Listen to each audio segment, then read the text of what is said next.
Hello, all my agent friends. Today we're talking a little bit about the HOA documents and whose job is it anyway?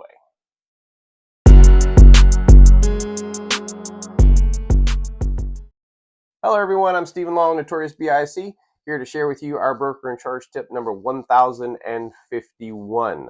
Lots of broker in charge tips on this channel to follow along with. Please hit subscribe, hit all the buttons, and stay tuned for our daily broker in charge tips. Today, again, we're talking a little bit about the restrictive covenants or the HOA documents. So I can tell you in one thing, it's not your responsibility to read through and interpret the HOA documents necessarily. Because of the nature of an HOA document being a legal document that a broker is not trained to interpret, we cannot comb through and interpret those HOA documents.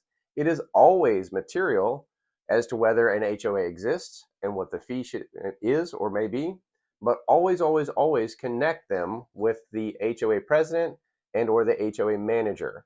This way a buyer can do their own due diligence to determine if there's anything in those restrictive covenants that might inhibit or prohibit them from doing what they desire to do with the property, making sure they can put up the fence that they want, the shed that they want, run their business out of their house, whatever that may be that may live in those HOA documents should ultimately be the buyer's responsibility to determine if they can do that.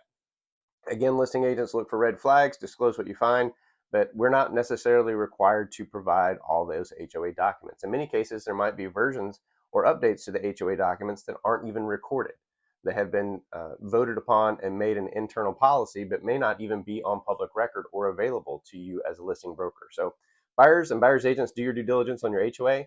Make sure they're financially sound and make sure that there's nothing in there that would prevent you from using the home or the property in the way that you see fit. Again, I'm just telling you or reminding you, know your role, stay compliant. And as always, I'm the Notorious BIC, known for my real estate know-how and sharing it with you every day. So if you like these tips, please follow along, and we'll see you again at the next Broker in Charge tip.